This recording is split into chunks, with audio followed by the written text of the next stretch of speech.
Isa sa may turing na magaling na Pinoy boxer na kinatatakutan ng mga Hapon itong Bicolano, ang tubong albay na si Rolly Lunas, binansagang Macho Sita na may 34 wins at 20 knockouts sa kanyang kartada na isang OPBF Super Bantamweight Champion na sa ngayon ay naninirahan na sa San Diego, California, USA. Pagkatapos ng 13 na magkasunod na panalo ni Lunas dito sa Pilipinas at wala pang talo, at naging champion sa Philippines Boxing Federation upang mas lalong masubok ang kanyang galing at kumita ng malaki, sinabak na ito sa labas ng bansa. Nagtungo ang kampo ni Lunas mga tol sa Japan at doon na gumawa ng pangalan sa larangan ng palakasan. At dahil sa kanyang pinakita sa Japan, kinatatakutan na ito at hinahangaan ng mga Japanese fans. Sa unang laban, nakatapat ni Lunas kaagad ang kilabot na Japanese champion na si Masayuki Mitani na isang future world champion ng mga Hapon na may 20 wins, 1 loss at 10 knockouts sa kanyang kartada. Hindi ito basta-bastang kalaban si Mitani mga tol dahil hindi pa ito nakasubok ng pagbagsak sa kanyang karera. Dito ay paglabanan ni Lunas at Mitani ang OPBF title sa laban na ginanap sa City Sugo Gym sa Tagasago, Japan. Dito ginulat ni Lunas ang mga Hapon mga tol kung saan pinabagsak nito ang matigas na si Mitani ng 2 beses at tinapos ang laban via technical knockout at naiuwi ang OPBF title.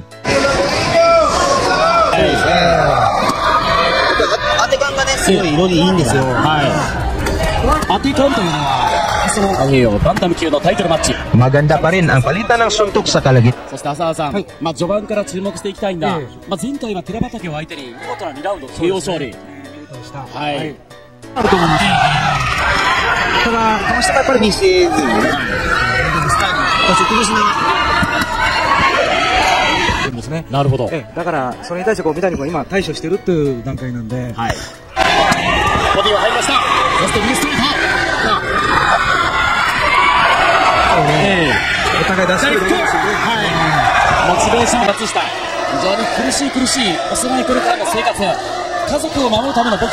Mula sa kombinasyon ni Lunas, bagsak si Mitani ngunit tumayo pa ito at lumaban.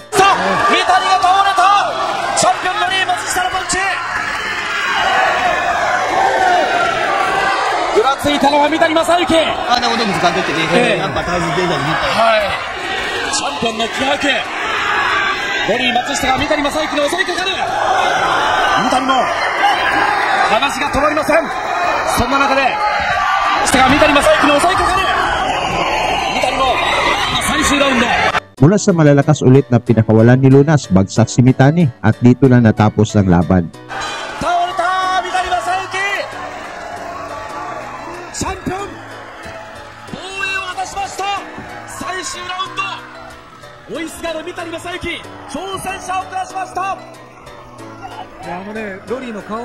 Dahil sa pinakita ni Lunas mga tol, talagang nagustuhan ito ng mga Japanese fans, kaya muli nilang pinabalik si Lunas sa Japan.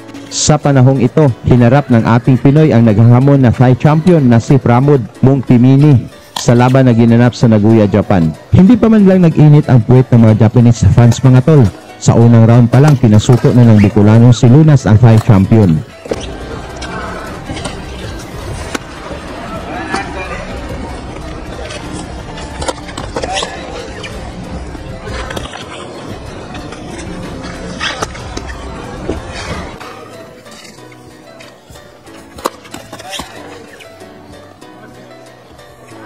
Matigas din itong Thai boxer mga tol na para bang hindi tinatabla ng mga suntok ng Pinoy.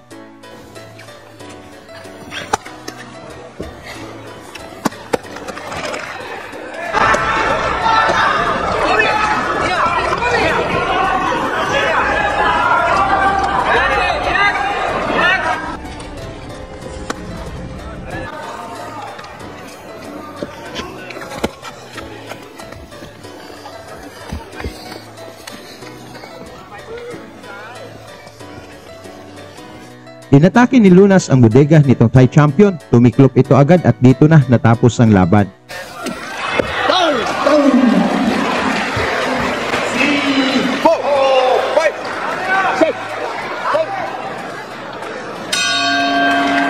Guys, dito sa 1xBet, habang na-enjoy mo ang panonood ng laban, pwede ka ring tumalpak. Madali lang mag-register gamit ang inyong pangalan, mobile number at password. May bonus ito hanggang 7,020 sa una mong deposito. Gamitin mo lang ang promo code na ZAMBO24 na nasa description at sa comment section. 2 minutes lang, hawak mo na ang inyong panalo gamit ang GCash, Pimaya at Crypto. Lumipas lang ang 4 na buwan mga tol, pinabalik na naman si Lunas sa Japan. At sa panahong ito, haharapin ni Lunas ang undefeated na naghahamon. Ito ay si Rasmanuddin, na isang Indonesian champion na may 13 wins, walang talo at 8 knockouts sa kanyang kartada.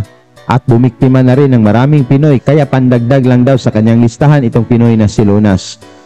Pagdating sa laban mga tol, natikman ni Rasmanuddin ang mapait na karanasan mula sa Bicolanong si Rolly Lunas, kung saan tinapos lang ng Pinoy na si Lunas sa round 5 si Rasmanuddin.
Sa kalagitnaan ng laban, pinuntirya ni Lunas ang bodega ni Rasmanuddin upang palambutin ito at bistado itong nasaktan pag tinatamaan.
Mula sa kombinasyon na pinapatama ni Lunas, bagsak si Rasmanuddin at talagang late reaction ito at bistadong nasaktan, kaya dito na natapos ang laban.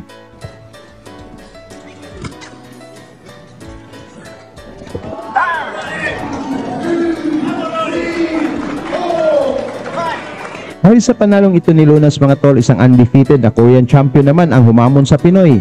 Ito ay si Ji-Wan Lee, na may 5 wins, walang talo at 2 knockouts sa kanyang kartada at isang Korean amateur champion. At talagang sikat na ito sa Korea dahil sa kanyang mga panalo sa amateur bago pa pinasok ang pro boxing. Nakataya sa kanilang laban mga tol ang OPBF Bantamweight title ni Lunas sa laban na ginanap sa International Conference Hall sa Nagoya, Japan. Sa laban na ito mga tol, mas lalong napahanga ang mga Hapon sa ginawa ni Lunas, kung saan maagang tinapos ni Lunas ang laban nang pinabagsak nito ng 3 beses ang Korean champion gamit ang mabilis na suntok. Hashimi Jim, フィリピンからやってきました。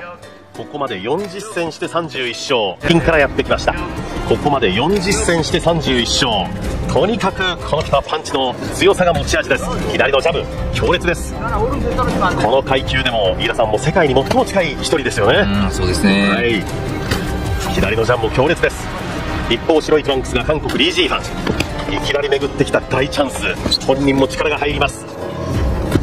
おいフリー、顔が跳ね上がって左のロングフック、左右、おらさすがにロリーの強打。